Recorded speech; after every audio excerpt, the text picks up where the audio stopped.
Free Skaro!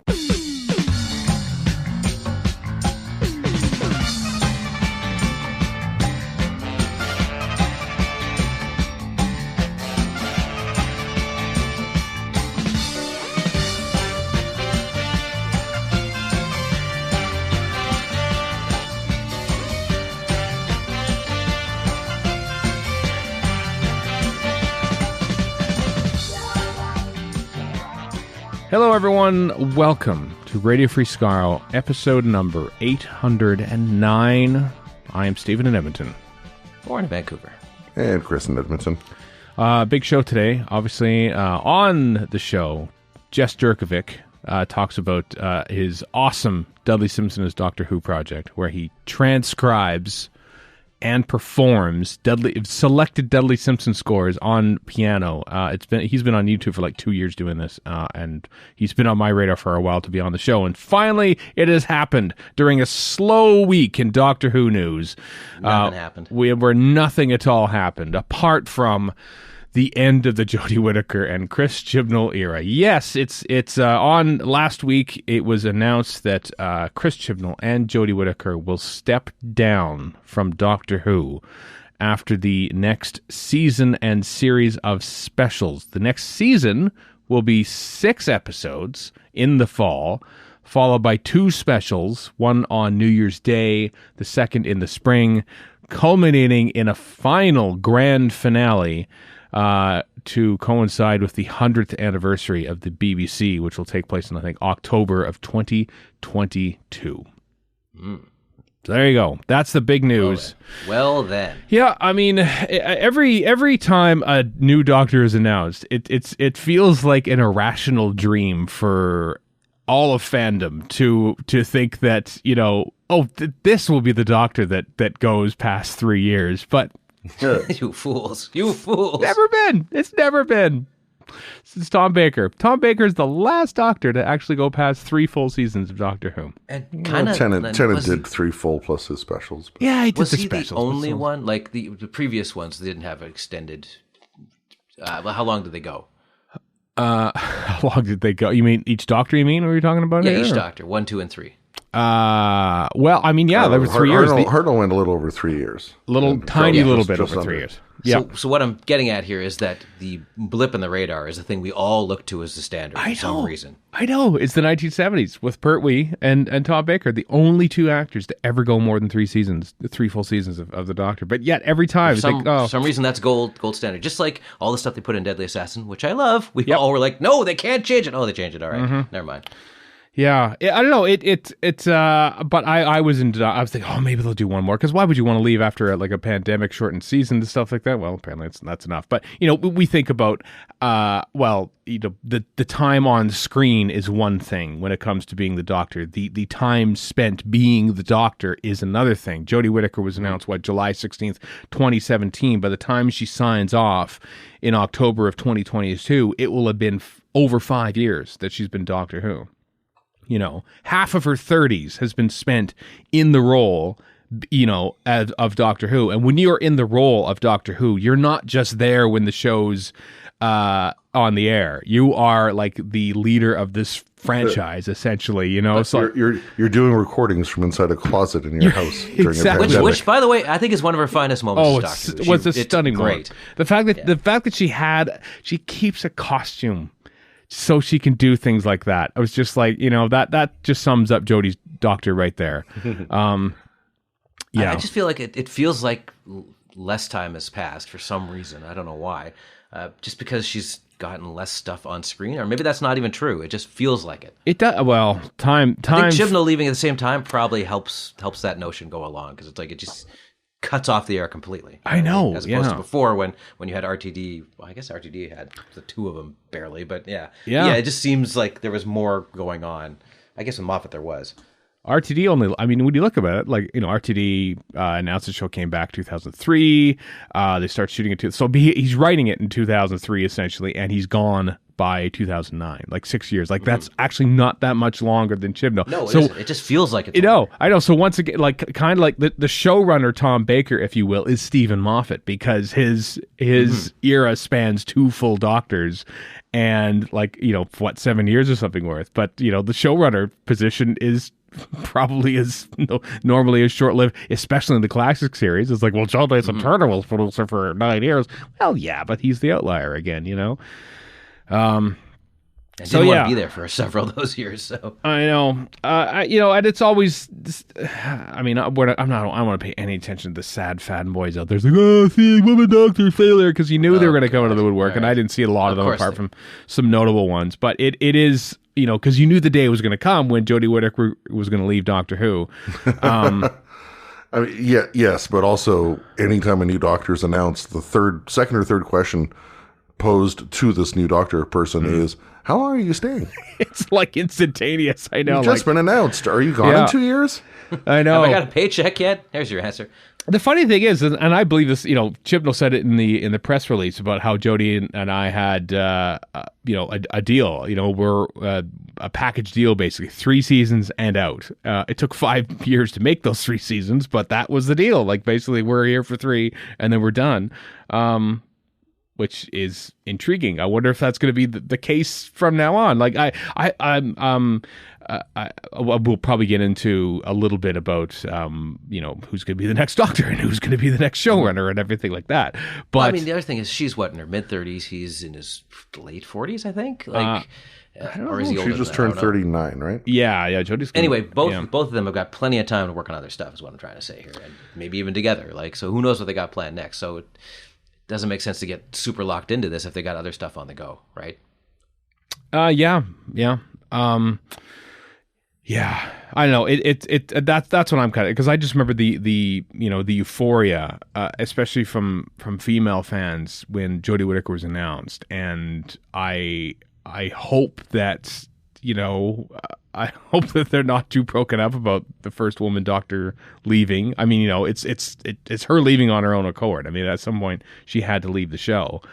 But it's always kind of sad because you think, oh, now that they cast like another white dude, which I don't think they will, honestly. Please do anything but an old white guy. No, we're not. We've had plenty. They've been great. We don't need another one. We're not ready for a white male doctor. So I'm a little sad about that because, and everyone always sort of has the dream of, what if X Doctor was written by a different showrunner, just for fun in a way, like I am kind of like. Dream implies imagination, and there is no imagination behind bring back X Doctor. I don't care who it is. No. Bring back Capaldi. Do you really think Capaldi wants to do that? Like, no, I'm not. I'm not saying. Tiresome. I wasn't going there, Warren. I was more talking. I know you don't want that either. I was more me when I see it. I know. I was more talking about Jodie Whittaker's Doctor under a different showrunner. David Tennant under Stephen Moffat, that sort of thing. It would have been kind of interesting. You're right. Tennant allegedly was on the cusp of staying an extra year exactly for that reason. Yeah, exactly. And really the only time we had that was when Moffat wrote Day of the Doctor. Of course, it's the only instance really that we've had a Doctor out of their normal era with a different showrunner. So such is the way of things. So yeah, I don't know if we talked about this rumor of a few weeks ago now. I think the Mirror had it. I think about there being 2 specials in next year, about that being the end of it, which wasn't very far off. I hate when the Mirror's right, which they usually are. I know. I think we sort of surmised, and maybe the article surmised too. I can't remember, that it was going to be 8 episodes and then 2 specials. But actually, those 2 specials are part of the 8 episodes that they shot over the past few months. So this fall we'll see a 6 episode arc, essentially one giant story of 6 episodes, which I suppose is going to whip by. It's going to whip by. I suppose I think about it's a lot easier to sustain momentum over 6 hour-long episodes than it would be for 8. But then I don't know if they have shot the finale. I'm guessing not. I'm thinking that there's doing that one last finale, the feature length, according to the press release, since it's airing like over a year from now. I don't know if they would have that in the can as early as all that. It feels like they were sort of doing this, and then the BBC said, "Hey, we want to do something for the 100th anniversary of the BBC. Can you do one more?" So I'm intrigued to see what that finale will be. Will it be like a proper finale? Did Chibnall have it in his mind? Here's how we're going to wrap up series 13, and that'll wrap up the Doctor. And will like the BBC special, so to speak, be more like Twice Upon a Time, which is very much a coda to Peter Capaldi's era than an actual regeneration story? That remains to be seen, I guess. But yeah. Anyway. Any further thoughts? We'll before we get into not necessarily speculation, but I'm dreading the endless speculation we're gonna get for probably the next couple months. I mean, what's the usual time that you wait between somebody announces they're leaving and then they announce who the next person is? I don't know. I mean, at this point, it could be another year. Yeah, and so fevered nonsense will be the order of the day. Just endless, ridiculous speculation. Or, as I said, lack of imagination. Bring back Tennant and Rose. Neither of them will probably want to. The gap between Twice Upon a Time being filmed and Whittaker's appearance was several months, I think, wasn't it? Yeah, you're right. When was Twice Upon a Time filmed? I don't remember. It wasn't that far. I don't think it was that far away. I think it was a good few months between Capaldi rapping and Whittaker shooting her bit. I know they shot Whittaker's scene like literally the next day after she was announced. Actually, I take it back. It's not the fevered speculation that bothers me, because we're all going to do that, including us in a few minutes.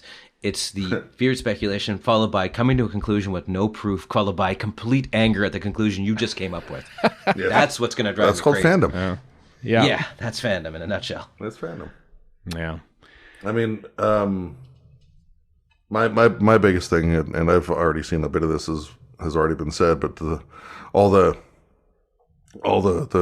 hashtag not my doctor type buffoons out there celebrating the departure of Whittaker and Chibnall. It's depressing. Whatever. It's a small. I mean, yeah, who cares? Who cares about it is. It is, and I'm not going to say that I didn't. I'm not going to say I wasn't at least a little happy when RTD's departure was announced, because I was looking forward to that. But it's still that was the whole anti-female doctor thing. Like, grow the hell up. Yeah. I think agreed. Thinking back, I think the RTD Moffat transition was the only one that was announced. Hey, here's the new showrunner. At the same time as saying Russell T Davies is leaving. It's the only time that a successor has been announced when the current showrunner has left, because Moffat was announced that he is leaving, and then we didn't have a Chibnall announced for some time after that. I can't remember when the timeline of these things are, but I imagine that the BBC will obviously announce it when they see fit. I know, but also once they go into production, they also won't announce it before. They don't want to have to do it, So I'm curious. I imagine they probably have selected the replacement. The white smoke is billowing from the sixth floor of BBC Television Centre. Well, as I've mentioned before, I know for reasonable fact that it was the best part of a year between the time Moffat was chosen and the time he was announced. Yeah, I suppose it was, wasn't it? Yeah. So it's because this obviously the announced departure of Chibnall and Whittaker was not a surprise to the BBC when they put out this release the other day. So there's every chance that the BBC has not only had an opportunity to look for replacements, possibly for both. They theoretically have had the time to even hire somebody. Mm-hmm. Yeah, who knows? And you get the impression when you read the news release and everything, like some people were saying, "Oh, how come they didn't have a broadcast date or any details for Series 13 at the Comic-Con panel?" Well, because here it is. here's why, because they're leaving at some point. So, and didn't they probably shoot this thing a month or two ahead of time? So I think they might knew have at that time too. But yeah. But why give it away at that point? Like, exactly. You want to focus on the season to come, not the fact that it's going to be their last together. So. Mm-hmm. So here's the big question then. All right. Whittaker and Chibnall are leaving together. Yep. Do we think that either Matt Gill or John Bishop are going to stay on? Oh God, no. I doubt it. I very much doubt. I think John Bishop's kind of he's a Bill, is what he is. Yeah, Bill got shortchanged, but he feels like the kind of guy you bring in for a year and that's that. Or Donna Noble. Okay. That's actually a better comparison. More of a Catherine Tate than anything, yeah. And he's like a big name comedian apparently, so he's probably got plenty of work lined up anyway. This is like it's got a tour in September already. So I guess if nothing else, we can assume that Thasman, it's not like the Doctor's going to run off with Yaz and live a life of just the two of them or anything like that, because the Doctor's. You know what? That's what AO3 is for. Yeah, that's true. Thasman needs the Hugo winning AO3. No, I think all the Thasman will have probably happened before episode 1 of series 13, because as they explained on the panel, they've had a bunch of adventures together, and here we are. What kind of adventures? No, they didn't. You fill in the gaps. You write that fanfic, everyone. Do it. Saucy adventures. Yes. You do it. You have fun with it. Yes, line up behind Warren for writing that fanfic. Yeah. I will not be writing that fanfic. I write about stupid characters in Star Wars. Mm-hmm. So, but we still have Jodie Whittaker as Doctor Who for over a year, even though we only have 9 more televised adventures. But so there'll still be plenty of time to celebrate her time as the Doctor, which is on screen shorter than her new series compatriots, apart from Christopher Eccleston, of course. What's that going to get for them? 31 episodes altogether. 31 episodes. Yeah. Yep, 31 total episodes. Which, episodes, if you count episodes as stories, still outranks most of classic Who. Troughton only had 21 stories. Hartnell had 29. Seems like much longer, though. 12 from McCoy. 12 from McCoy. Because so much of Troughton stuff is missing, you'd think it was longer than it was. Yeah, I know, but it really isn't. It's slightly under 3 years is what Troughton did. So, and eight for Baker if you want to count Trial as one. I don't. Yeah. So yeah. But comparing, I love this comparing stuff to classic series. Like all the people are saying, "Oh, how could they do a season of combined stories? It didn't work with Trial of a Time Lord in 1986." Where else does anybody do this? It's like, China in 2021 couldn't possibly do this because China in 1978 was barely a world power. Yeah. Like, that actually has nothing to do with anything. Yeah. It's just like here. But I don't know who obviously we don't know who the next, or do we, the showrunner or Doctor is going to be. I mean, the safe choice. Go on. For showrunner, I'm going to put out the obvious choice as Pete McTighe. Pete McTighe seems to be the obvious choice. And who's the woman, Sally, I'm going to get her name right, Cartwright or Wainwright? I can't remember her name. But she's apparently being floated as a pretty strong contender. Oh, what does she do? Well. I'm not up on my unless they haven't been in Doctor Who. I don't know anyone. In a bind here. Yeah, well, she's apparently quite successful showrunner in England. Okay, watch this. What show? What show? That's the problem. Shows? I can't remember. So, oh, well, that's not going to help. Exciting radio googling, right? That's exciting. What about do we want to bring back any older names like Neil Cross or? No, I did joke with Peter Harness on Facebook that he should be the next one. I was curious to who he's going to name as the next Doctor and which brand of vinegar he was going to seek out as a sponsor. And he says, you know what? Okay, I'm in. The straw poll. And so he's in. So apparently he's doing it. I think Dominic Lynn's doing the music. I think Nev Fountain's involved somewhere. So yeah, so that's the next regime. That doesn't make sense, yes. It doesn't, but it doesn't have to. It's Doctor Who. I would, in a perfect world, I think that with the way the world is moving, and I think what would be representative to a lot of people, I think that a person of color as the next Doctor is almost paramount. I would like to see that, but honestly, is that more important than whether it's a man or a woman? I mean, color, or? I don't know. Or other? Okay.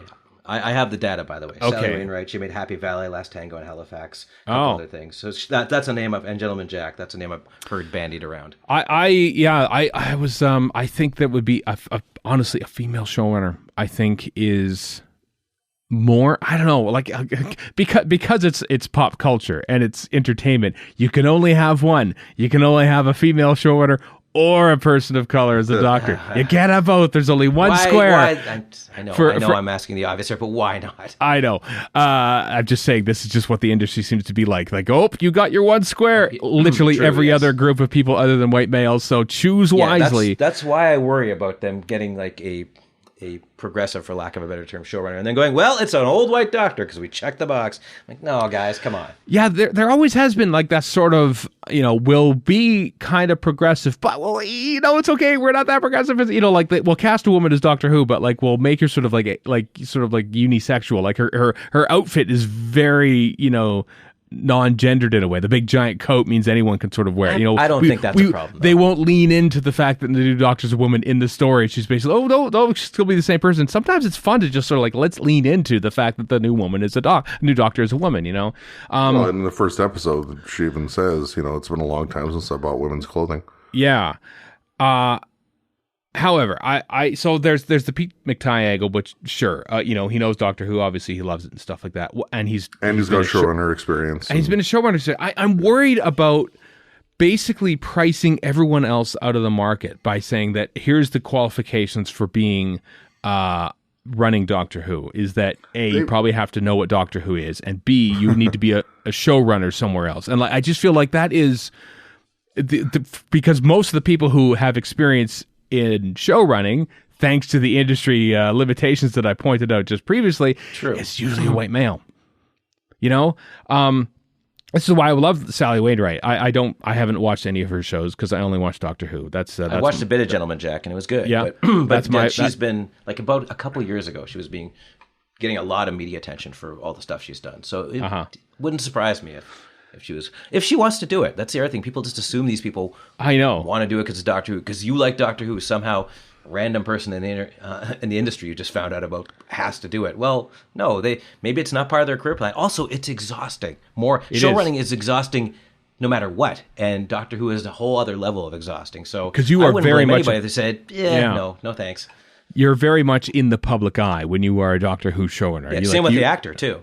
Yeah, it's always comes as a pair. Like, there's Chibnall and Whittaker doing the thing. And if you're an actor of color or a woman of color, you're already taking a pile of crap that you don't need to and shouldn't get in the first place. So then not that I'm saying they shouldn't take that. Obviously, I'm all more than happy about that. But I wouldn't blame them if they said, I don't want to deal with that crap, because they would take a lot of crap. Yeah, it would be a lot. I mean, it would be a remarkable career opportunity, but it would be a lot to do. I am in one of the Slacks that I'm on, Jason Snell of the Incomparable Network suggested a writer called Suzanne Heathcote. Maybe he just plucked a name out of the air, but she was the showrunner, head writer on season 3 of Killing Eve. Killing Eve will have its 4th and final season coming up. Each season has had a different head writer, each a woman. Phoebe Waller-Bridge was famously the first one, and I can't remember who did the second, but Suzanne Heathcote did the third. I honestly, part of me was thinking, 60th anniversary, like just hitting kind of a refresh in a way, and not just sort of having successive white male fanboys. No offense to Pete McTighe, Moffat, Chibnall, and RTD. Much as I love the Wilderness years, maybe it's time to stop drawing from the Wilderness years. That, exactly, like just sort of like I was sort of thinking, would it be great if we just had this a female writer who's had a little bit of limited show running experience, isn't necessarily steeped in Doctor Who fandom, taking it over, trying to make some elbow room again for this little show that could, just like Verity Lambert, Verity Lambert did back in 1963. Just to call back to the old days, I don't think any of those guys were fans of the show. They were just doing their job. It's especially in the early years, yeah. Exactly, yeah. But even later than that, even up to the 80s, like JNT was certainly not a fan of the show he was working on. So yeah. But between Fleabag and Killing Eve, and apparently she's also contributed to No Time to Die, the upcoming Bond film. Oh really? Oh wow. The script for that. Right.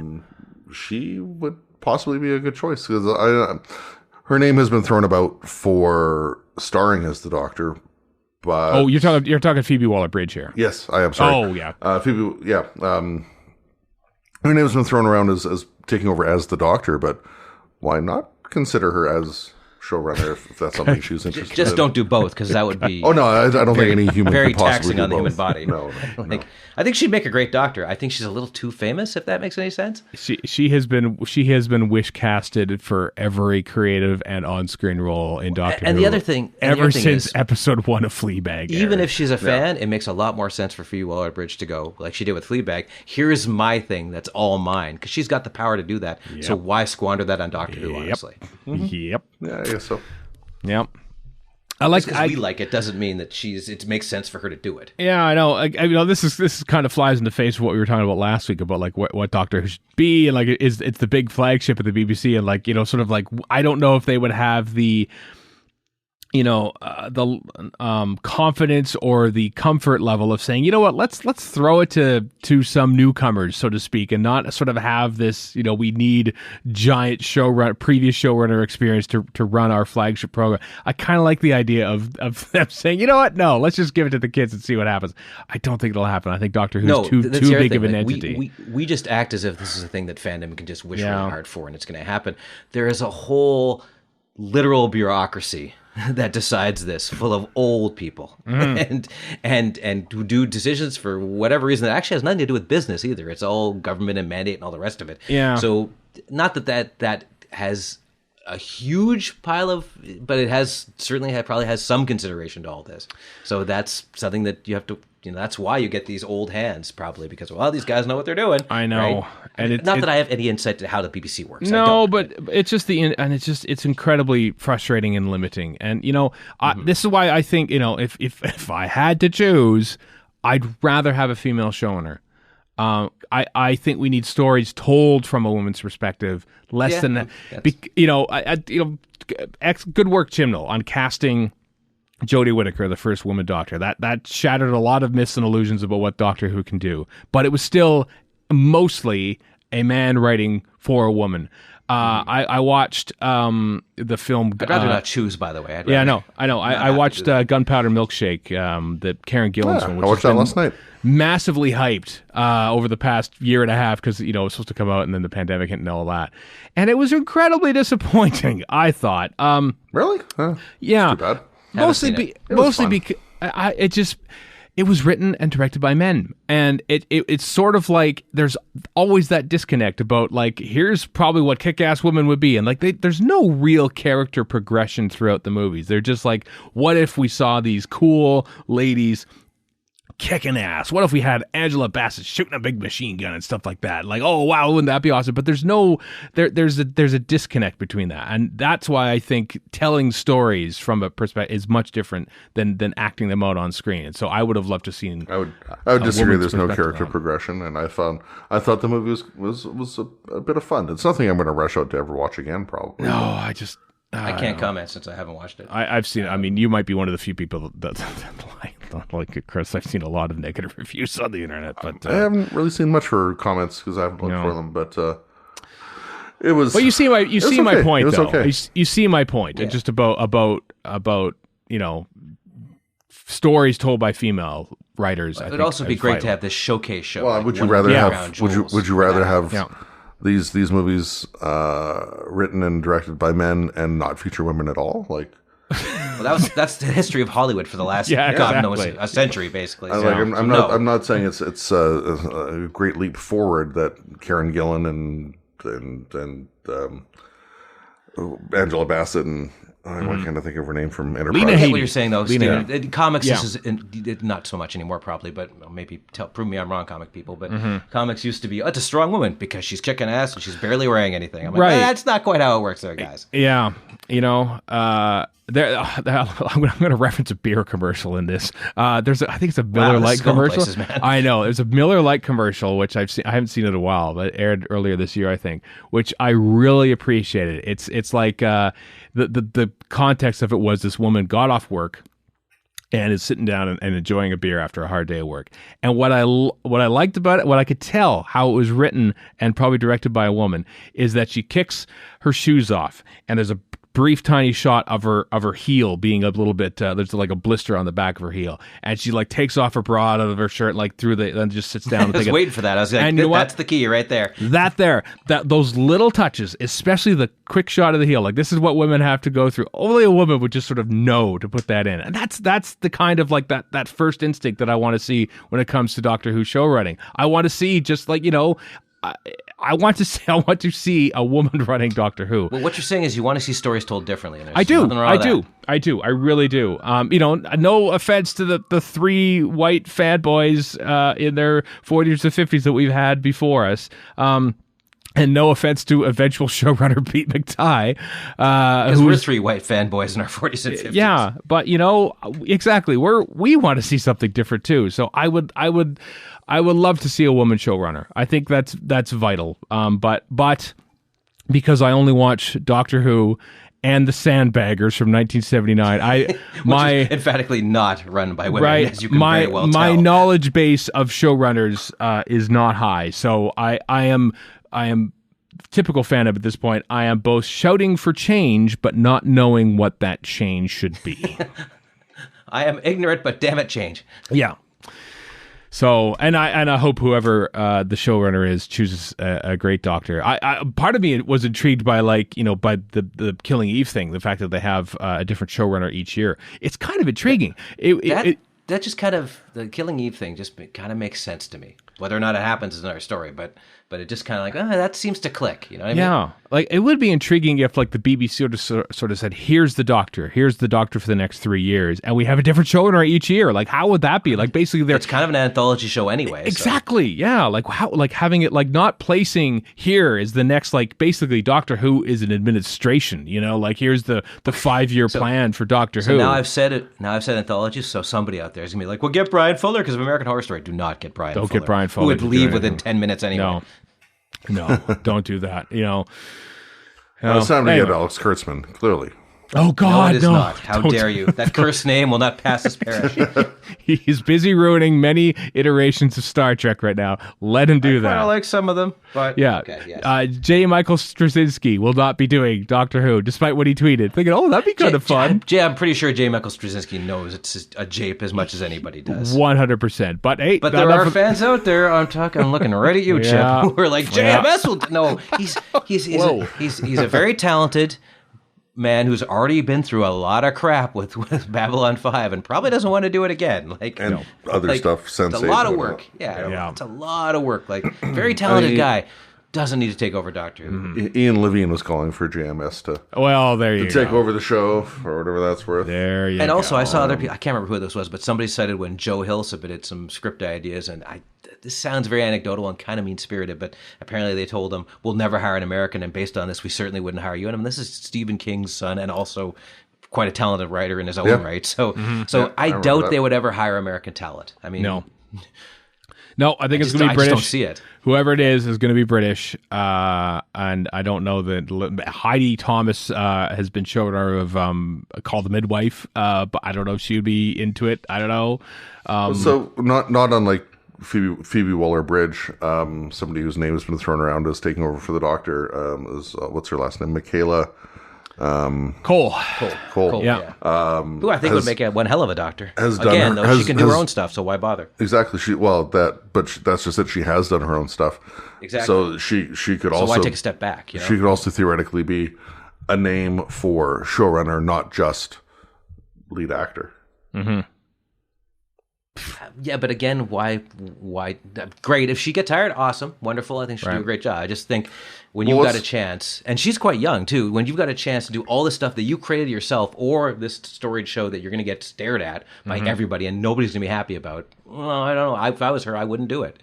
Would you not consider? So, I mean, obviously, none of us have been in her position to really have in any way, really. To have any valid opinions, but like, would you not think that there's at least a chance that her doing showrunner for Doctor Who would raise her profile or just make her name more known? Pretty damn high to begin with. Yeah, but Doctor Who is different, and all based on stuff she created herself. So why what it feels like to me is when somebody makes an indie movie that gets lauded and they immediately get hired into a Marvel film and you never hear from them again. Yeah, no, I don't want that to happen to her. Yeah. Yeah, that's the thing that happens, isn't it? But yeah. if she wants to do it, then more power to her. Mm-hmm. Like, I'm not in any way saying I don't want her to do it. I'm just saying I can't. As a creative, it doesn't make sense. Mm-hmm. Yeah, that's a fair point. Yep. Well, it's August of 2021. We have at some point in the next 5 months, the new series of Doctor Who will air because the first special will be on New Year's Day. So maybe at some point in the next 5 months, the next showrunner will be announced. In the press release itself, it did say, as I frantically scrolled to see it, there'll be a new generation of running the show or something like that. I'm frantically scrolling through it, but I can't find it. A Snoke-like clone of Douglas Camfield. Yeah, but there is something about that in there. So, so yeah, the Doctor regenerates once more. So, who knows? Who knows? I'm sure we will speculate, and other people will speculate, and there will be rumors and gambling and everything else when it comes to these sort of things over the next few months. Hopefully, the BBC has chosen someone and will put us out of our misery and make us and launch us in an entirely new era of misery. Yeah. Because there'll be so much complaining, and no matter who it is. There probably will be. I just hope they make the right choice. Notice that we have barely talked about who the next Doctor is, because I feel like the next showrunner is a much more a smaller pool to choose from, where there are a billion actors out there who could be the Doctor. And I got Peter Capaldi in 2013. He was the one I really hoped would be Doctor, and he was. So, like, honestly, like, if you have your wishes come true for one Doctor, I mean, that's it. I'm out. I mean, Matt Smith, I didn't expect to be my favorite Doctor, but he turned out. But Jodie is a pretty close second. So yeah, I really like. I'm gonna miss her. Mm-hmm. Yeah, I will too. Well, we have a whole other year. She's still Doctor Who for a whole other year, so we don't have to mourn her yet. So that's the good news. Almost buried in it literally is buried, because it's some sort of viral sort of alternate reality game thing that happened. Somebody pointed out that in the Doctor Who remember they put a Doctor Who trailer, the teaser, out like a week ago, and we did an episode about it and everything like that. Barely. Apparently, when you looked at the title screen, Doctor Who Returns later this year, on the bottom of the screen, if you turned your contrast up really high, it says /mystery. So people typed in doctorwho.tv /mystery, and there's a page where apparently you can look for clue, or you have to look for clues somewhere else. It's very bare bones right now, but it says, welcome to a mystery across space and time. Work together to solve the hidden clues. The first D is capitalized and hidden, and reveal a password below. #find the Doctor. It begins 13:13:13. People have thought, is this like a time code for something? Is it a date? Obviously not, because there are only 12 months out of the year, for instance.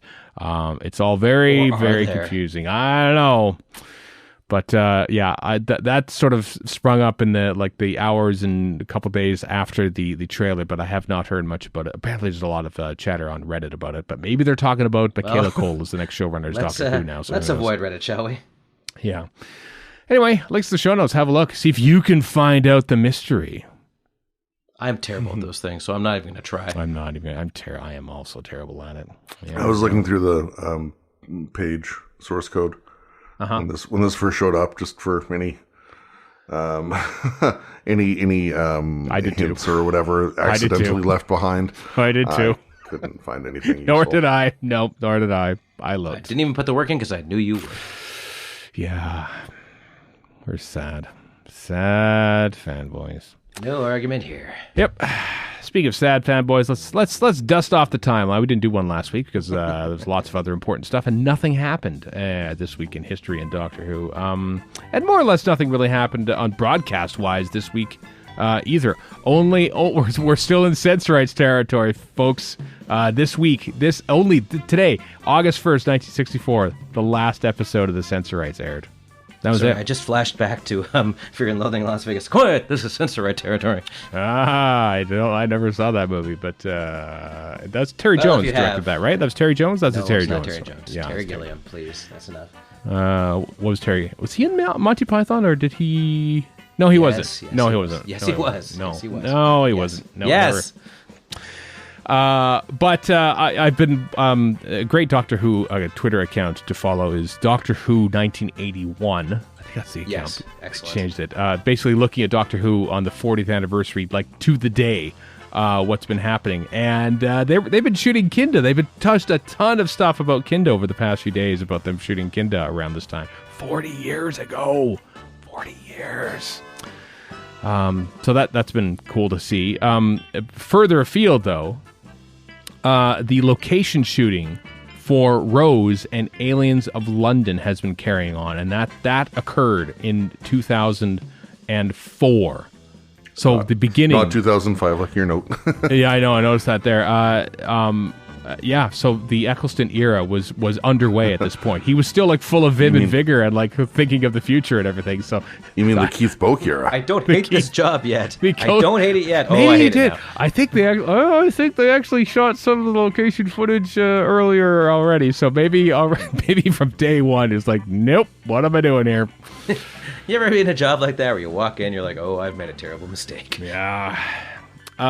In 2009, around the same time, the Matt Smith era. I mean, I know they shot they started shooting in mid-July, but the Clearwater Cave sequences of the Time of Angels, which was the first production block of Matt Smith's time on Doctor Who, was filming around this time. Back in 2009, Matt Smith started shooting in 2009.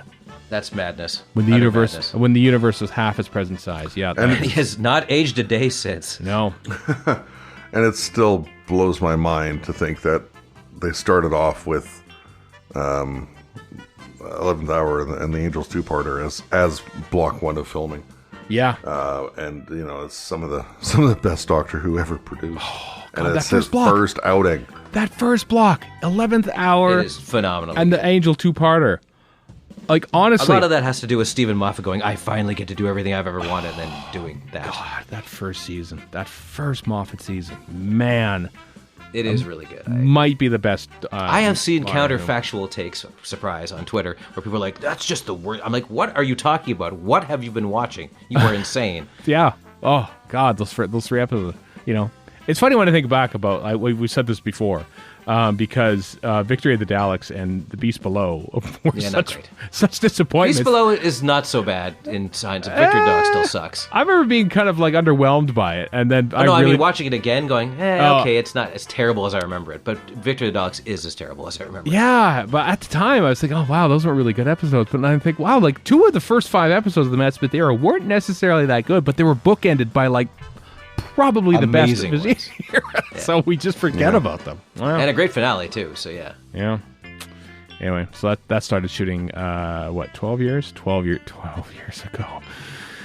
Goodness me.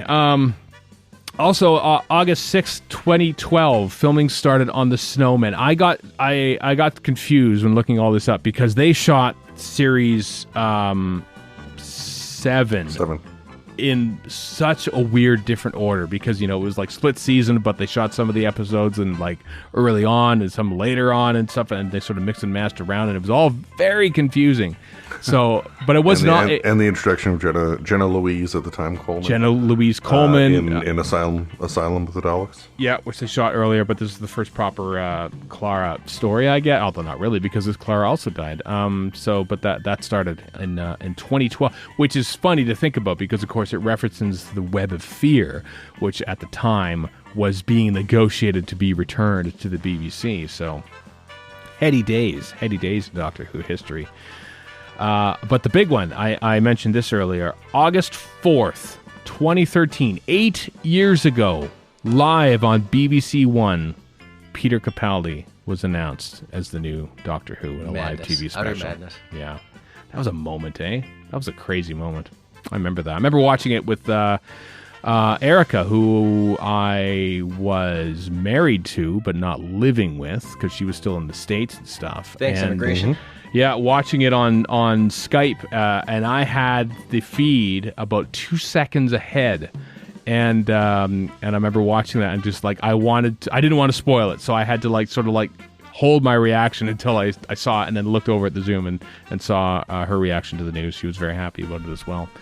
So that's my main, and that was a thing that like Space as it was known back then, and BBC America carried it live as well, didn't they? Like it was Space will never carry anything live. Well, it's not even Space anymore. But, no, it's not Space. Yeah, it will never do anything of that sort ever again. Yeah, like what a moment! Garbage dump for Star Trek, and I already have that on Netflix. Thanks. Anyway, what a moment to have this live simulcast across the world, essentially to announce a new Doctor.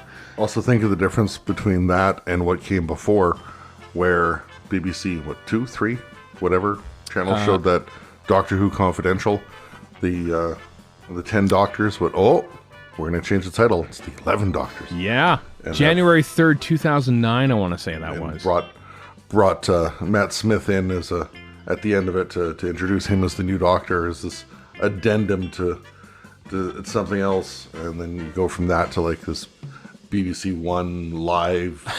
Yeah, I was also just thinking the about Doctor that. actor taking in a black hood in the back of a car, so nobody can like so The idea about that 3D intro they did before you knew anything about Matt Smith, where it just didn't make any damn sense. We were trying to divine anything we could out of it, where it's just him and Amy, and in retrospect, it's like, oh, that's very doctory, but we didn't know that at the time. So and it's just a bunch of stuff flying around for no reason. I was like, that was a weird thing that happened that they never did again. Yeah.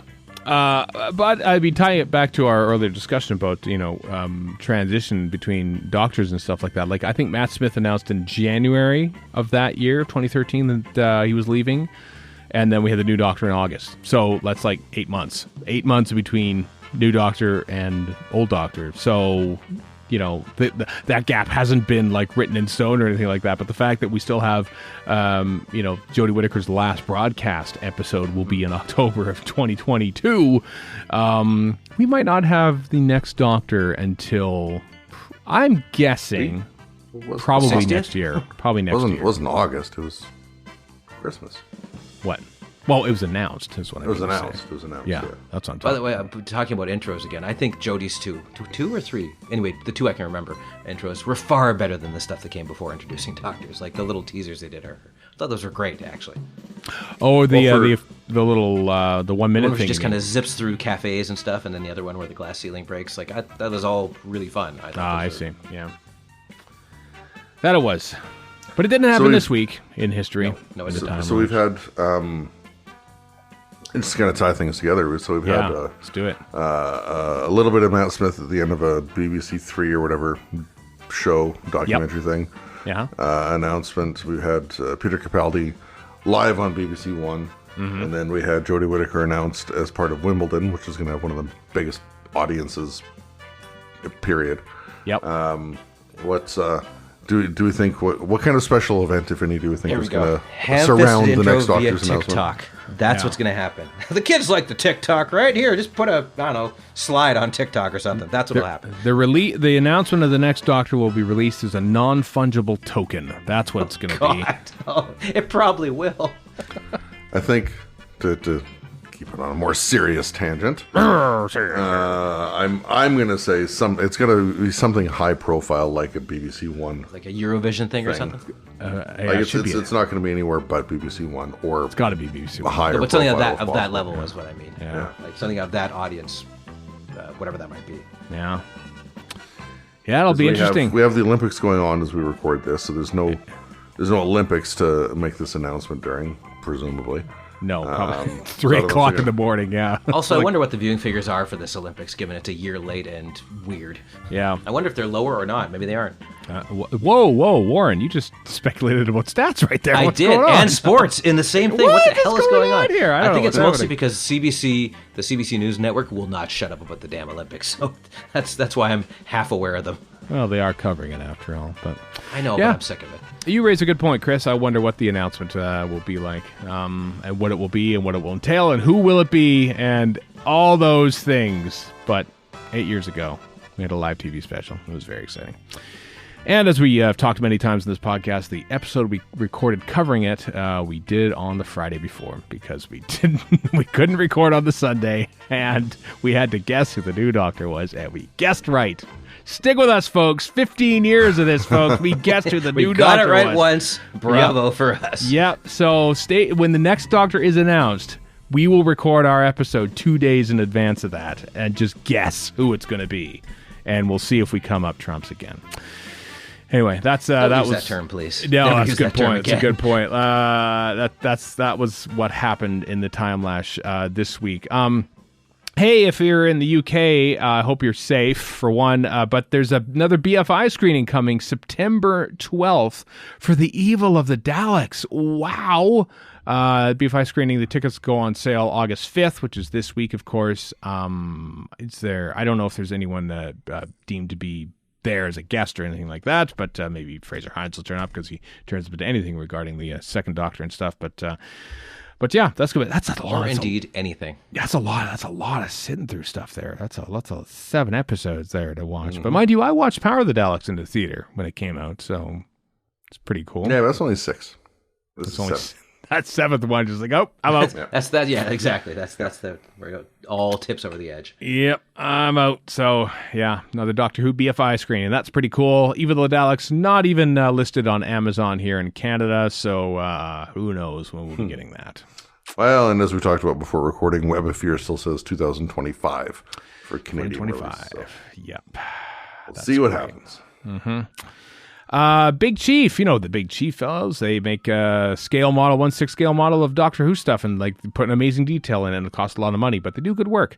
And their next one is a Day of the Daleks collection. Yes. Wow, These are lovely looking fellows. Surprise, surprise. I know Gold Dalek takes a lot of crap for whatever reason, but I always loved him because he doesn't sound like a proper Dalek. And he's gold. It just looked cool in the old show to have a gold Dalek, which I know they're coppery goldy now, and it's just standard. But at the time, it was kind of, especially after I was watching a bunch of Tom Baker stuff, where they're just the Genesis Daleks essentially, and maybe Resurrection. You go back to this, you're like, what the hell is this? These Daleks are totally different. I know. I want a controller dolly though. I want a 1/6 controller dolly. Oh, and Aubrey Woods. Yes. I think he's part of the Big Chief Willy Wonka and the Chocolate Factory set. Possibly. I was going to say, is there maybe a Candyman action figure you can use instead? not happy. Not Actually, not Candyman with a K.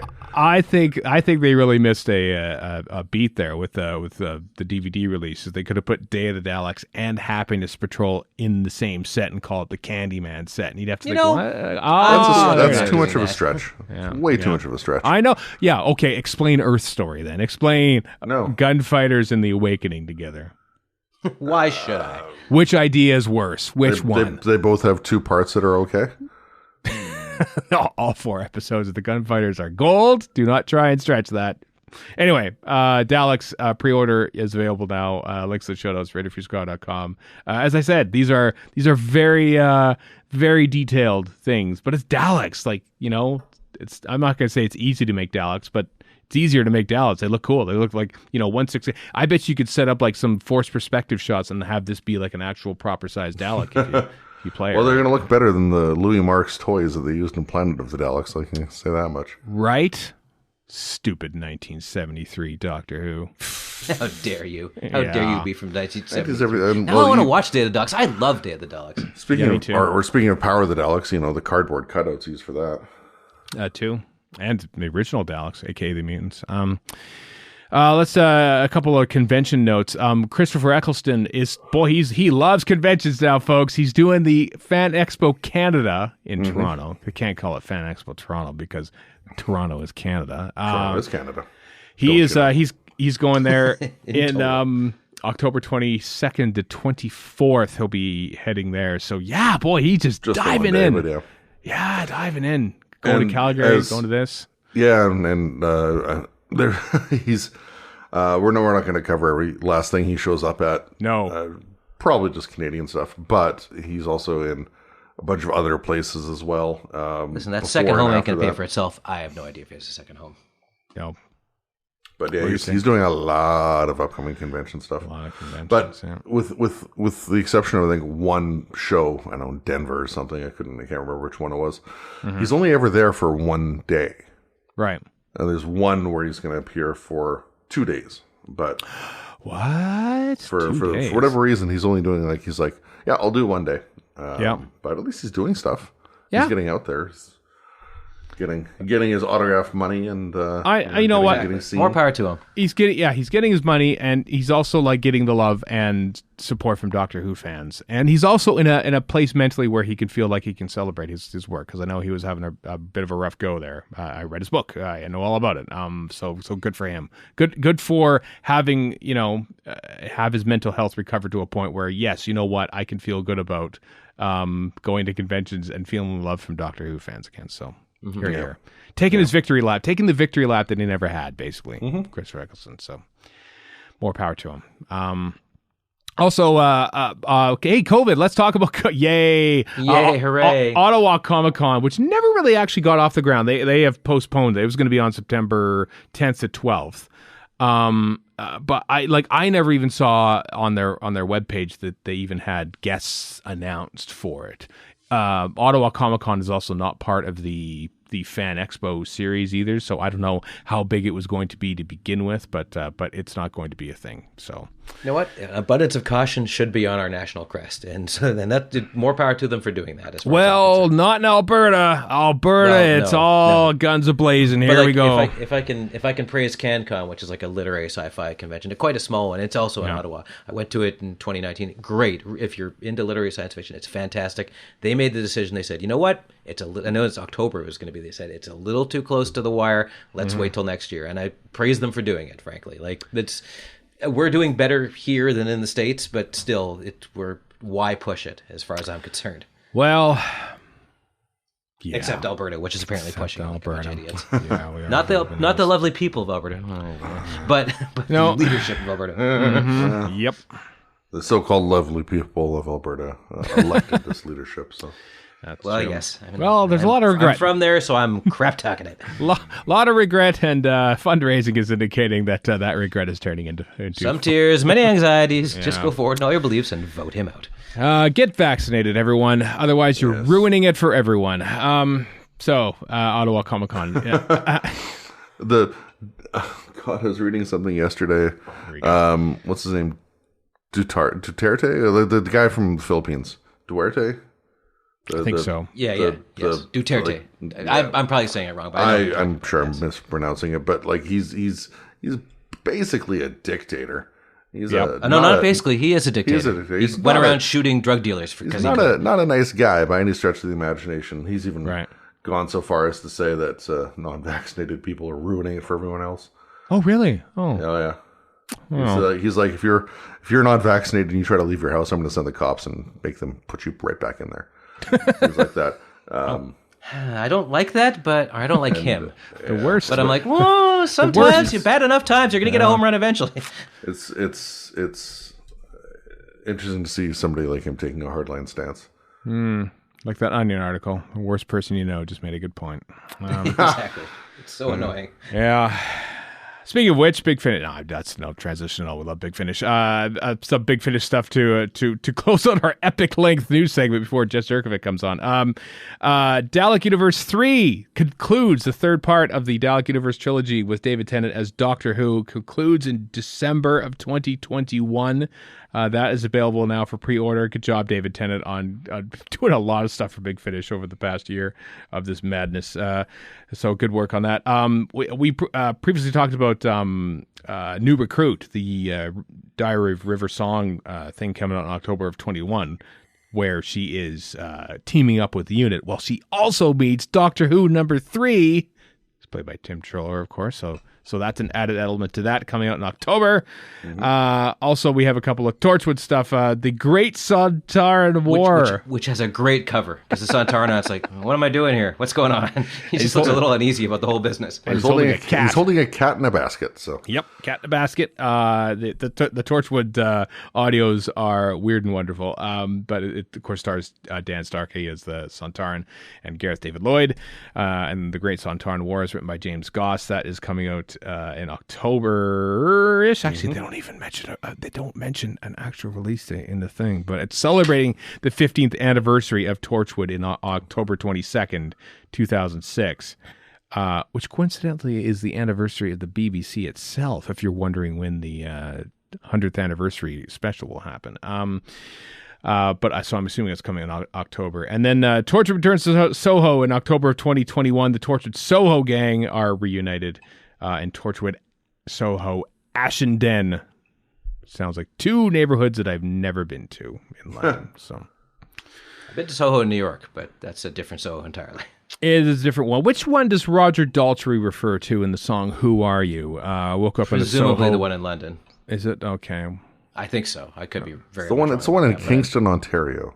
Yes, exactly. The true Soho. Yes, thank you. As written by the Tragically Hip. One last thing before Jess Jurkovic.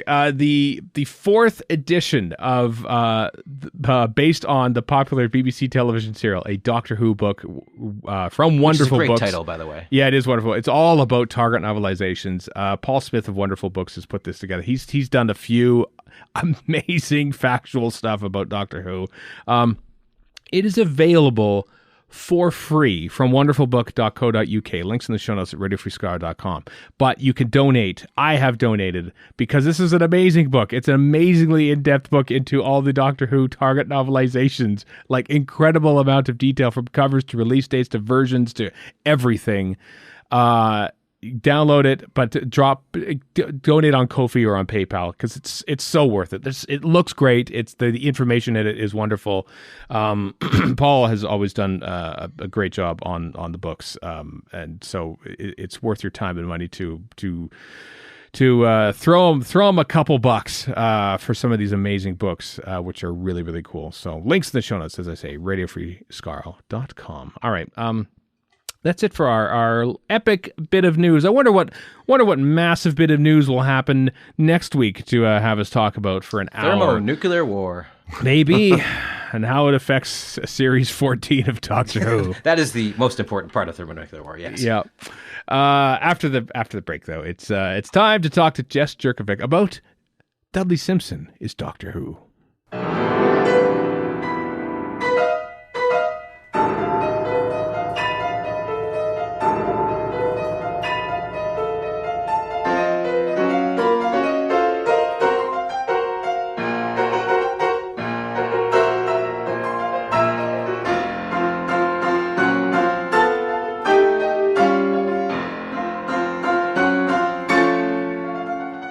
That music you're hearing is from Dudley Simpson's score from The Seeds of Death, and it was transcribed, arranged, and performed on piano by Jess Jurkovic, a jazz pianist from New York who over the past couple years has been celebrating much of Dudley Simpson's work on Doctor Who on his YouTube page.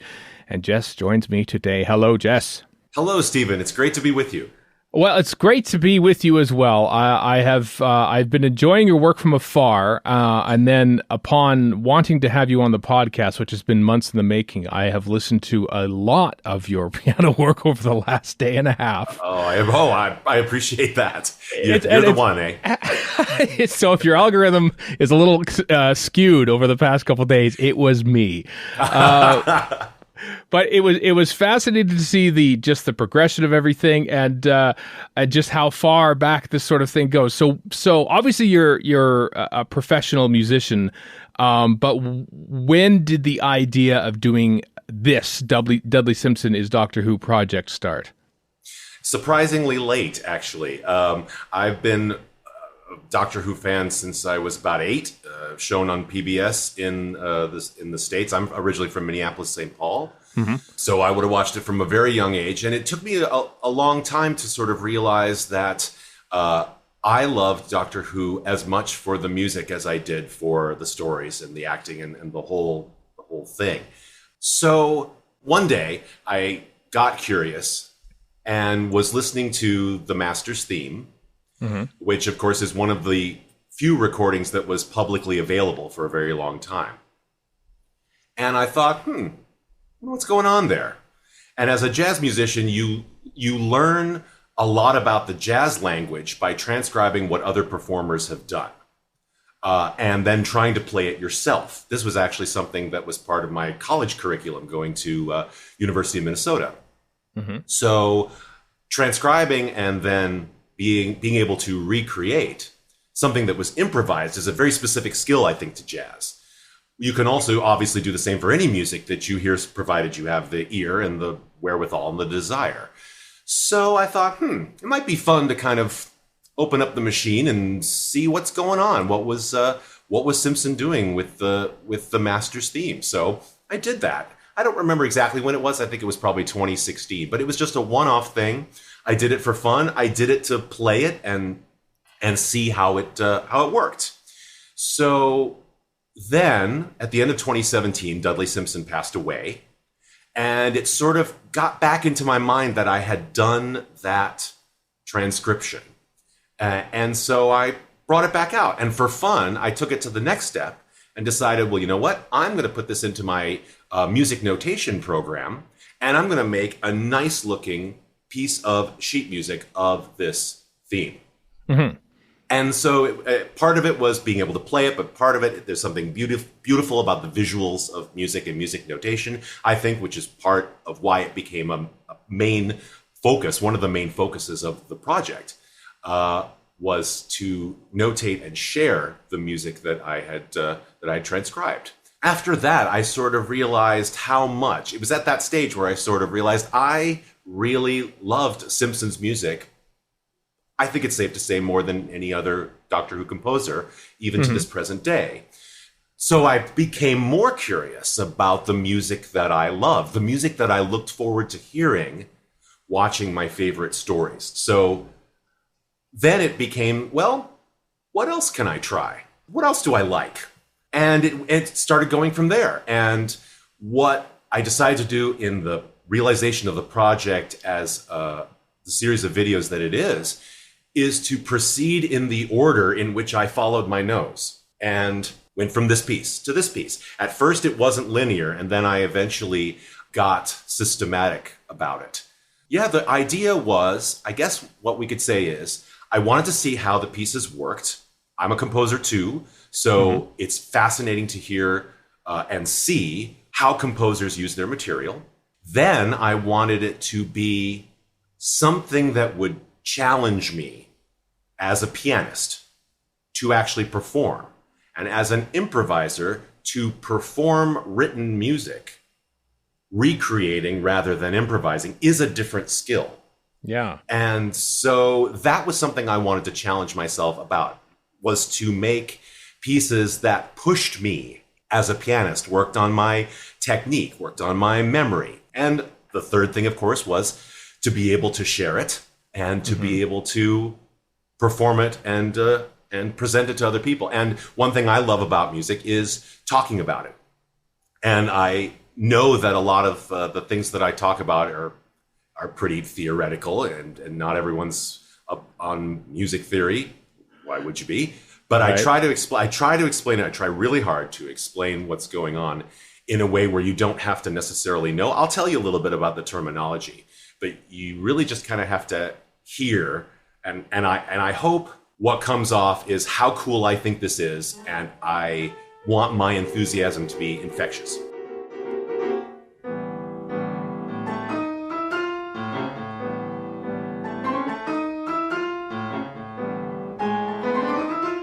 Sometime around end of 2017, I started transcribing in my spare time. I got finished with all the transcriptions I wanted to do in early 2019. I continued to transcribe during recording videos of the project. And if you watch some of my videos, you may know that I actually say, well, here's a piece that I didn't actually transcribe way back then, but it became interesting to me recently. And so I decided to do it. So there are more pieces than I actually transcribed through that 12-month, 15-month period. And then I decided, okay, how am I going to make this into a video project? And the first video came out, I think it was May 8th, 2019. And I've been chugging out videos every week or 2 weeks since then, even to this day. It's turned into a whole lot of fun and a wonderful way for me to connect and reconnect with a Doctor Who community that I had not been part of basically ever. I went to a couple of conventions as a kid and nothing like that since. So that has been a very happy result of putting out these videos, is connecting with fans in this way. Yeah, I feel like, not that I'm going to put any pressure on any New York-based convention runners that I know, but like having having you in the background performing Dudley Simpson music on piano in the middle of a Doctor Who themed cocktail party seems like a natural now after watching all these videos. It would be a lot of fun, but it would. I fear that it might draw attention away from the cocktails. And, it's not exactly elevator music, at least not the pieces that I've chosen. Yeah, I wanted them to be kind of performance pieces. I have this ridiculous fantasy about concert pianists taking up this music and performing it in their repertoire. I've tried to make it so that it's fun and technically challenging, and it certainly challenged me. But just a fantasy. But hey, any chance to perform this music would be great. It takes some practice, though. It's not like I can just roll off music of the Daleks whenever I want. The stuff I did from Genesis of the Daleks, that takes practice. But hey, it would be a hoot to be able to play some of this stuff live, especially for people who care and know where this music is coming from. Yeah, well, I mean, that's the fascinating thing about this is that, to explain to the listeners, Jess is like listening to the actual full, like 7 or 8 person orchestra that Dudley Simpson has mostly got together for these and transcribing them for piano. And sometimes, out of all the incidental musicians, I think, I've sort of kind of hum a Dudley Simpson score. I can't as much. I can hum Peter Howell stuff from the Waitertronic Workshop era, or Murray Gold, I Am the Doctor, like that sort of stuff. And Dudley Simpson, to me, initially, never really leapt into that hummable category until I saw a lot of it being just performed on piano, just sort of like breaking down the essentials of the score. And I think this is probably why you've started this project. I find that Dudley Simpson's music actually really does emerge from sort of the background din and just emerges as a piece of music unto itself. The trick about this, of course, is that Dudley Simpson, certainly from about 1971, season 8 onwards, knew he was writing for specific scenes and knew that his music shouldn't be center stage. So the nature of his music changed greatly at that time because he had this facility to write to scenes. It made his music more accurate to the picture, but a lot of it is atmospheric. He says so himself. And so it's a very different style of music, which is why almost half of the stuff I did in the project is from the first 7 seasons. Yeah. Because he was writing melodically at that time. So there are things that you could sing from Dudley Simpson because it was so melodic at that time. He was just writing moods and little character pieces that the director would throw in. And so the nature of his music was little compositions. It had melody, it had harmony, it had the building blocks of music, whereas the music became much more supportive, a supportive player in the 70s. And that was just the nature of the music that he was doing. So that's why it became a little bit more difficult to find material that I wanted to transcribe around that time. I didn't do a lot from John Pertwee now that I look at it. But I found more reasons to do things. And that has been reflected in some of the not only the extra transcriptions that I've done, but the extension of original smaller pieces into larger pieces. That has been very satisfying for me too. Yeah, you composed a whole suite of basically little bits of music for Music of the Daleks, someone that you referred to earlier, I think, and the other of the Doctor's theme as well for the early Tom Baker eras. Like these aren't, this isn't just you taking a 2 or 3 minute piece and just transcribing it to piano. You're actually putting together a multitude of different pieces to sort of act as a suite. Yeah, what's really happening is I'm much more of an arranger. I'm barely doing any composing. What I'm doing is that, and this is why it's kind of a strange but for me awesome project, is to take music that wasn't intended to be heard together and try to make it a coherent piece. Not writing anything new by myself if I can possibly help it. It's intended to be every note him, with the exception of sometimes I have to compact what he wrote for an ensemble of several instruments into something that two hands can play. This is sometimes not as easy as other times. So I have to be judicious in what I choose to play so that it sounds like a good representation of what the orchestrated music sounds like. That was also a big part of the challenge, is the arranging portion of it. But the Doctor's theme is a really good example of how I am putting together puzzle pieces of sort of my own invention. Like, the puzzle wasn't there until I decided to try and put it together and make it into a piece. So the second movement was particularly true of that. And so will the fourth movement, which is forthcoming, at least as we record this. The second movement has music from half a dozen stories at least, and little bits that I've been able to piece together, because what was great about the Doctor's theme, it is a continuous theme with continuity within the series that grew and changed. And it's amazing how varied Simpson could be.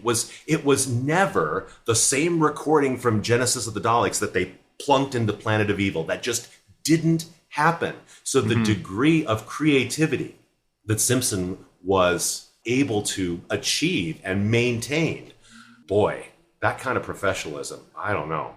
It's amazing.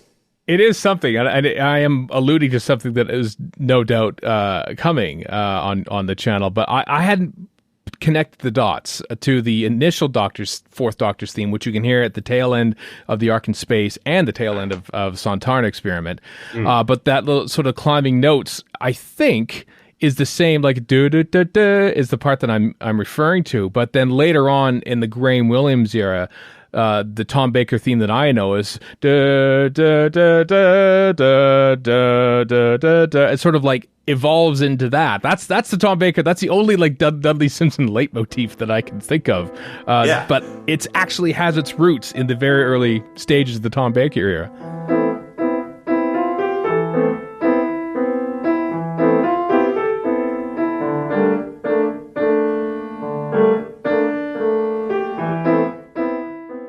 That's what became so fun, is I had to start listening as a musician rather than as a fan enjoying a story. So I had to try and dig up where this little motif of music could be. And it wasn't always where I first heard it. In fact, what is going to be mostly the fourth movement was mostly what I transcribed on the first run. And then as I watched, I went through a second time, I went through a third time. I'm sure I'll go through a fourth time. I was able to hear more just because I was aware of certain things, and that could open my mind to other things that I hadn't really been listening to or paying attention to in the same way. So I was able to discover more music in the Sontarn Experiment. There's all these little bits, and it was marvelous that Simpson was in a position to direct musical continuity in a way that no other composer ever could. I mean, when we get into the 80s, we do have more consistent composers, but a lot of what happened was, okay, we'd occasionally throw in, not to belittle any of this, but occasionally the Doctor Who theme would actually be played in the soundtrack. And that was a relatively rare occurrence before 1980. The thinking about composition and continuity was different. And because a lot, especially in the early years, there were different composers or no composers on the early stories. So no one was able to do that until Simpson was the guy, as it were. He was the person that was like, oh, we'll get Dudley to do it. So he was able to do that in a way which allows me to enjoy unearthing these little gems that otherwise you might just sort of miss or not appreciate because of the nature of what the music is. It's supporting the stories that we love, that many of us grew up with. And so you don't necessarily hear it as a separate entity from the story, the picture that you're seeing, the drama. And of course, that's not how it was intended. I'm enjoying bringing out these pieces to show how really wonderful and beautifully crafted they are.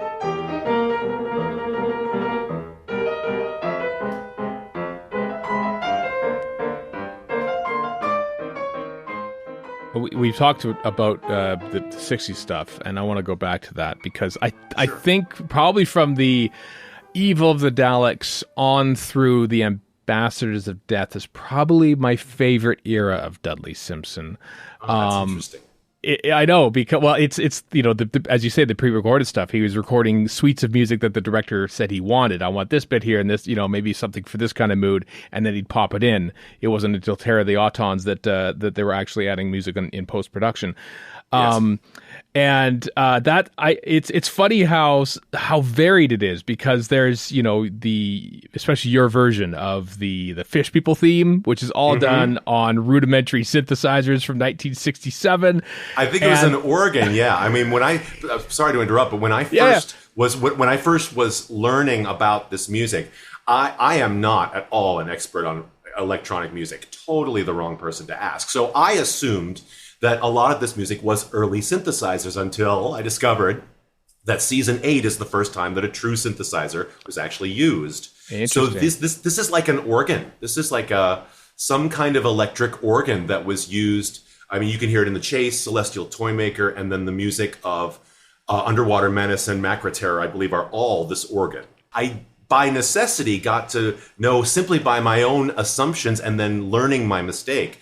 There really weren't any Simpson synthesizers until late 70s, 71, which is why you hear, except for some tape-based stuff that he did like in the Ice Warriors or oscillator type stuff, a lot of oscillators overlaid in Evil of the Daleks and Fury from the Deep.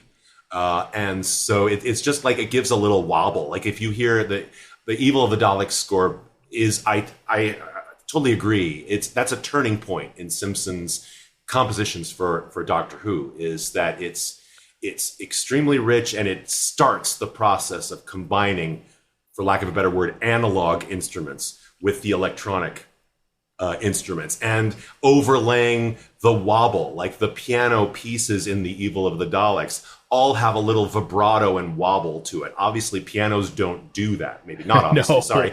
But pianos don't do that. But if you make some electronic distortions and adjustments to the tape, you can make a vibrato where there can't physically be. One of the new transcriptions I did was of the piano music to Evil of the Daleks.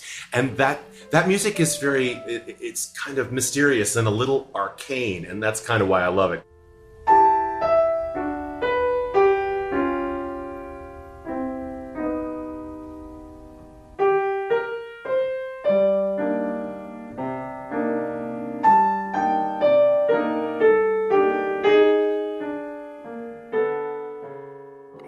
I think if I said that's my favorite era, my favorite score of Dudley Simpson's, which might not necessarily transfer across to piano as easily, hence you only doing, I think, 2 numbers from his score, is the Ambassadors of Death. It's the jazziest.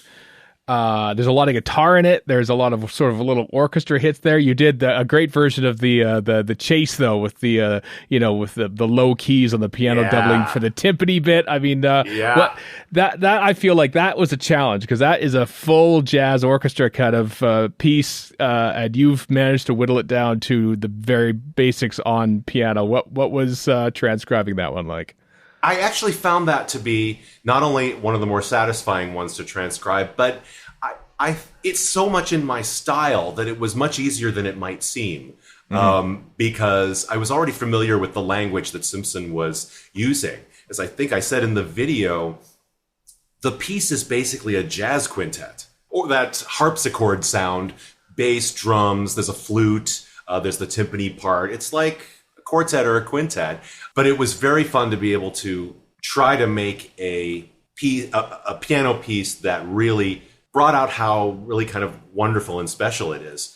When I'm transcribing, I did say to myself, all right, I kind of want to know what's going on, but I also want to be able to play the thing. So I kept things a little simple to start with. But when I went back, almost with each piece that I went back in preparation to perform and make videos of, I added more. Again, the idea to challenge myself. I tried to make it denser, not just to challenge myself, but because it reflected the actual sound of the pieces itself. I had to try and get some of that little junk, junk, junk, junk, junk, junk, junk, junk, junk. That which is basically like a little guitar. Yeah, that little guitar thing that's happening. The walking bass line, the timpani part. All of those things I wanted to try and reflect. And of course, when you try and put all those things in, it can turn into something pretty dense, or at least technically challenging to try to juggle all these different parts.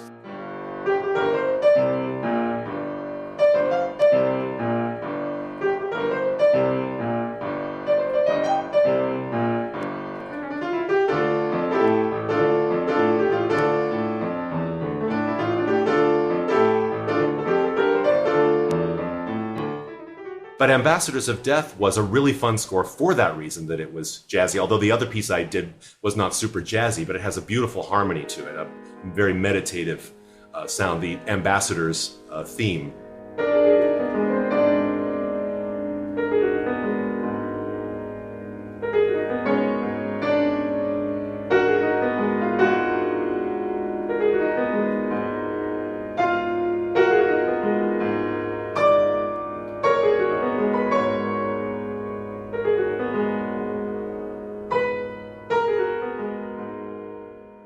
Those were some very creative melodic note choices that Simpson made for that. Man, where did he choose those from? They're dissonant, but they're gorgeous. And I'm like, it's hard not to fall in love with music like that, because that's what turns me on about music, is to be able to find the right wrong note is really fun. Right. When it comes off, it's like it gives the music a depth and a richness and a beauty that isn't obvious at first, but it really moves me personally. And so again, this was a sort of selfish endeavor for me. I just wanted to see why I loved this music, what he was doing, and I was kind of doing it, for my own addition of knowledge.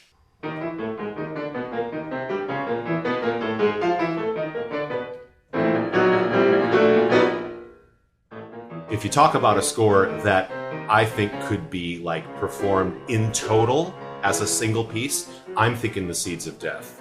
I love that score so much. And I guess I don't know how well it would be totally with piano, because part of it is the orchestration. I love the marimba and the vibraphone stuff, the mallet percussion stuff, and the percussion and that overlaid, whatever it is. I don't know if it's an electric harpsichord or an electric organ or something. Anyway, that's one of my favorite scores of that era, because of, I just think the whole thing is marvelous and melodic, which is what really can catch the ear. Yeah, and the famous bit, the chase sequence basically through the moon base with the Ice Warriors just going after Pat Troughton doing his comedic best. It's all played with no actual audio. It's just the music, so the music really has a chance to shine during that sequence. Right. And when you're and it's mostly piano. That of all the pieces that you transcribed, I feel that one is like the biggest direct line straight from screen to piano keys. Was that an easy one to transcribe, or how quickly did that one come about? In a way, yes. Any keyboard-based piece, or largely keyboard-based piece, was in many respects easier to transcribe. So like many of the pipe organ pieces that I've been doing recently, or the piano music from Evil of the Daleks, or the largely piano and organ-based score from The Chase, for example. Yeah. That was easier to sort of direct into a solo piano arrangement, because so much of it was already keyboard-based. The Fish People, obviously an example. That sounds like one person playing the organ. So that was quite easy to transcribe. To actually do it is a different challenge. And going back to that piece from The Seeds of Death, which is from my episode 4, that part was really cool, because I just love those twisty piano lines. Man, that's so fun. And then that was one of the pieces that I made harder, because I said, well, I could just do one part in the left hand and one part in the right hand, and that was challenging enough. But then I was like, well, wait a second. That's exactly what the piano's doing, but there's also the marimba that's doubling the same line, and that's an octave higher. So can I play 3 parts with 2 hands? And I was like, oh, I kind of don't want to, but I kind of have to. And that's a change that I made to the arrangement as I approached recording it. Was like, I think I can do this, and I'm going to push myself to do it. And I totally think it was worth it. But I think absolutely that there's a lot that can be translated well to the piano in that score, which is why if I ever got it together to want to try and do like a score of an entire story, that might be the one that I think works best in terms of what I could achieve as an arrangement or a series of movements, kind of like I did with the Doctor's theme. That might work.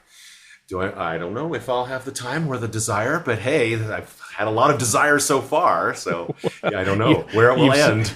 You said it on a podcast, so I expect to see it sometime in 2023 on your YouTube page, I imagine. Perhaps is the final video that you do for Dudley Simpson's Music Complete, the complete suite from the Seeds of Death.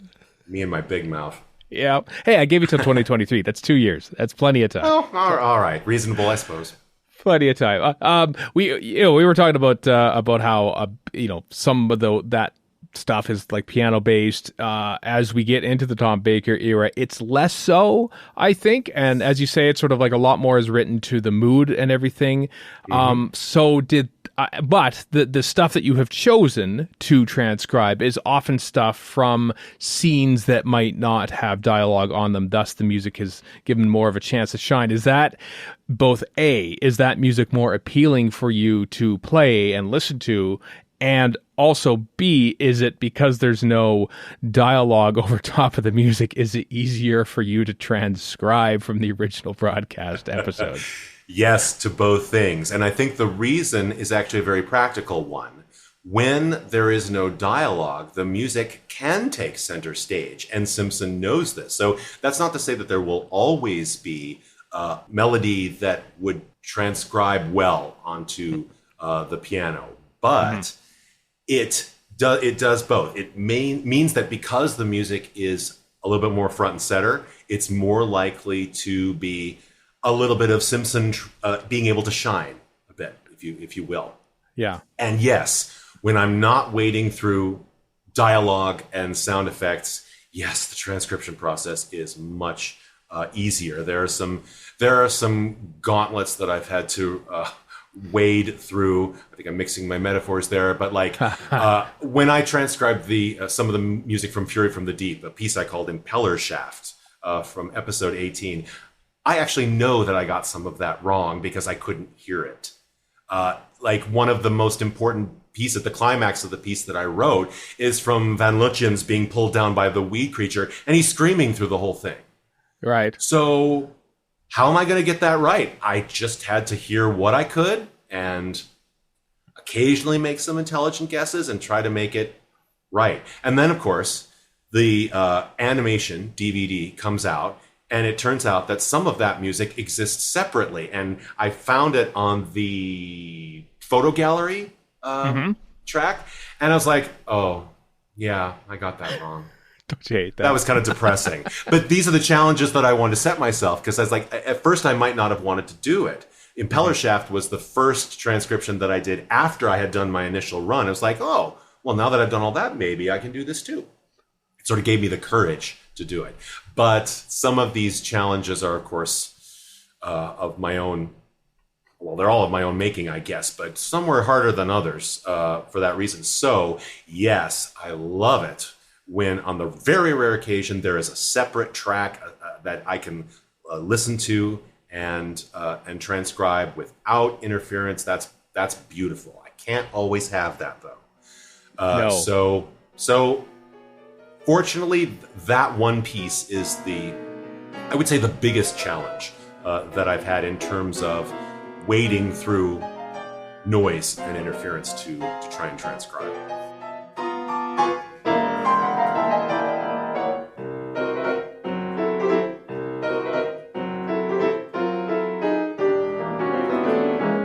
Before I end on what might be coming next, I do want to mention that I think one of my favorite ones was of the videos of yours was the 2-part, basically behind the curtain, how you actually go about transcribing things. You were transcribing basically the opening music for the Sand Miner in episode 1 of the Robots of Death, which is a very maybe 20-30 seconds worth of music.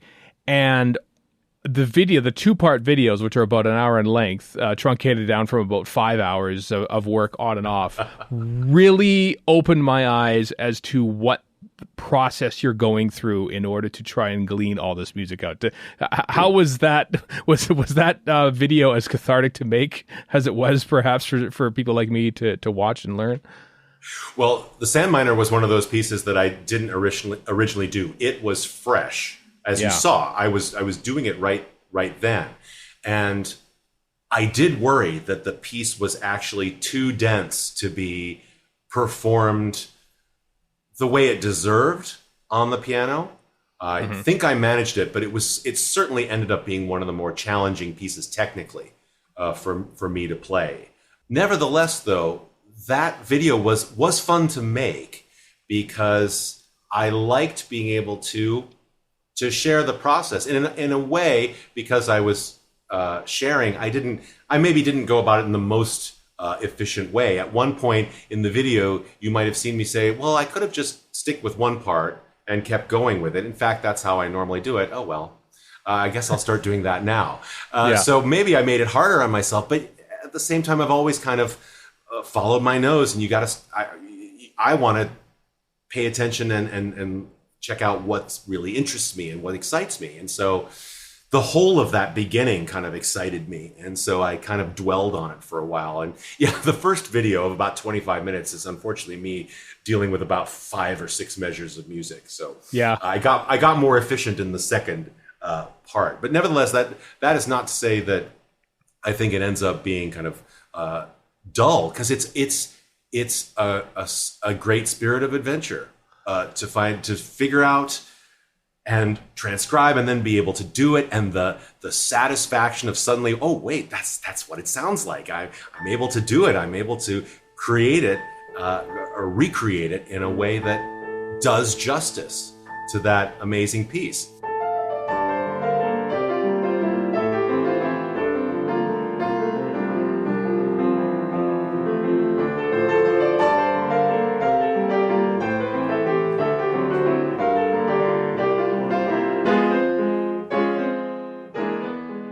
I'm ending on this because I know it's something that's probably coming, because if you were to overlook it, it would be perhaps considered blasphemous. But when people think of Dudley Simpson music, the first thing they might think of is the music from the City of Death, especially running through Paris. It was deemed worthy enough to be included in that wonderful montage at the 50th anniversary concert at the Royal Albert Hall. I have to say, even before I know if it's even coming or not, I'm really looking forward to what you do with the music for the Running Through Paris, as a friend of mine likes to call it. It is because perhaps a lot of people know of that score and bits of it, and the slinky saxophone bit and everything from that story. Is that one? Is it daunting, perhaps, knowing that a lot of people already sort of really realize this, and you're not necessarily having to educate people about Dudley Simpson's music here? A lot of people will already sort of have that music in mind when you're ready to transcribe it.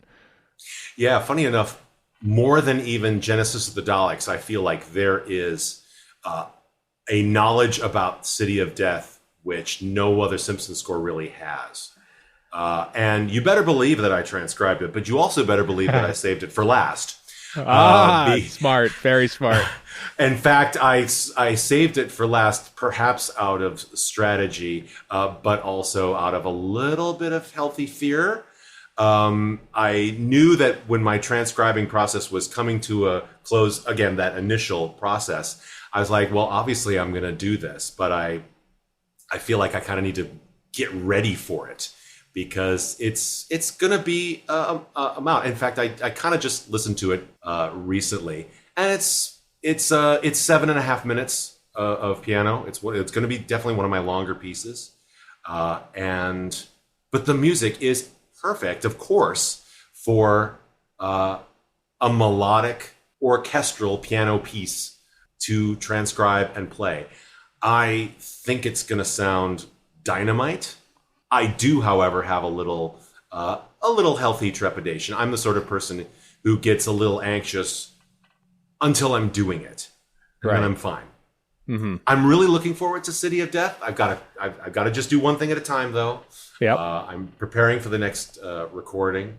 I kind of feel like that, out of all the pieces that I've done, I mean, the Seeds of Death theme has come close to taking a life of its own, relatively speaking, of course.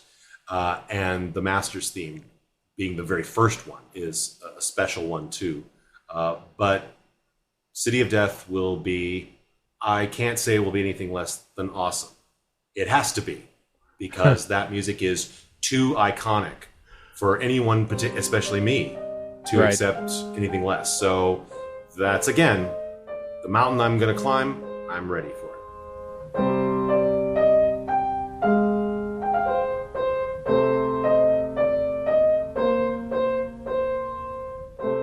I look forward to all the future videos, because we're hitting the Graham Williams era, the full proper Graham Williams era, which is my era of Doctor Who. That was when I started watching back when I was 8 or 10 years old. So, we're getting into the glory years a little bit here too. But they're all fascinating. It's wonderful work, Jess. It's original. You say that you have a small but dedicated listener base. Yes, I am one of them. You may count me as one of those people. I know Gav Rymil from Terry Nation Army is another high-profile fan as well. He's always singing your praises too. It's worth it. Where can links are in the show notes at radiofreeskaro.com. But where can people find your YouTube page and everything to do with it? My YouTube page is my own name, Jess Jurkovic, Jess Jurkovic. Pretty easy to search for me or search for Dudley Simpson, but my channel is there. The Dudley Simpson is Doctor Who Project is front and center there. If you're all interested, there are also videos of me performing jazz with various other artists that I work with. But the Simpson Project is there. You might also want to check out several compilation videos that I've done, which is, you might realize that I like to talk, and the videos that I do are my loving homage to everything from the introduction to a story that many of you already know, to delving into the minutia of music theory. I'll talk a lot. These performance compilation videos are just that. It's just me playing the pieces that I've transcribed, and you'll see 8 to 10 pieces in each compilation video. I hope you'll check out all the videos, and I hope you'll be able to be, an unfortunate word these days, but infected by my enthusiasm. I want you to get the sense of how wonderful this music is. But yeah, my name is pretty hard to miss, so as long as you spell Jurkovic right, you'll be able to find me on Twitter, as well as on YouTube, and I'm on Facebook and all that as well. Super. Excellent. Thank you, Jess, for joining us and talking about Dudley Simpson and your piano music today. My pleasure, Stephen. Thank you so much.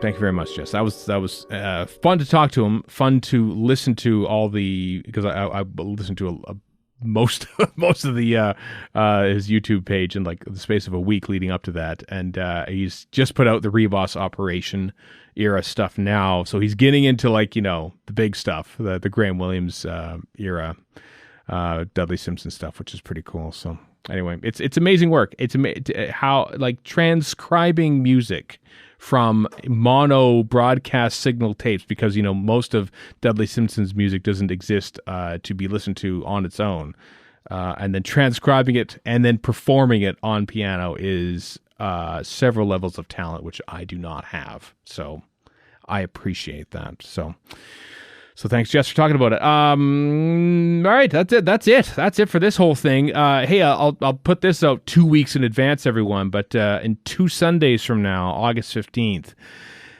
it's our 15th anniversary of this podcast. Can you believe that? Yeah. So we're bringing back the Fluid Links, Doctor Who wise. If you want a burning topic about that, or hey, about the podcast, we'll even let you do that. We'll kick open the vault, Willy Wonka style. You can ask us questions. About so dumb. Well, you can that's an episode all its own. Ask us questions about the past 15 years. We remember nothing, by the way, of what we've done. But I remember last week. So help yourself. So that's what's happening in 2 weeks' time, celebrating our 15th anniversary. Thanks for listening, everyone, both for the past 15 years and indeed for the past 15 hours as we've been doing this podcast. One thing I do remember is 2010, I guess it was, soliciting and taking little audio recordings from listeners to play at the end of episode 200. 200 when we thought 200 was this 809, so never mind. Monumental milestone. And I know. Maybe for 1,000 we'll get a video tribute from, I don't know. The return of video free Skaro for episode 1000, right? Warren? Nope. No, indeed. That will not be happening. Yep. I will be an older old man at that point. So ask your questions about video free Skaro and Fluid Links 2 weeks' time on Radio and about Skaro. Platformer. You know who I'm talking about here. All right, folks. That's it. Until next time, I'm Stephen in Edmonton. Warren in Vancouver. And Chris in Edmonton. So long for now.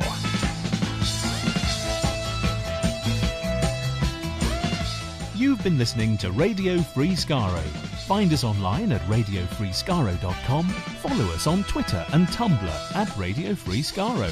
Subscribe to us on iTunes and donate to the show at patreon.com/Radio Free Skaro.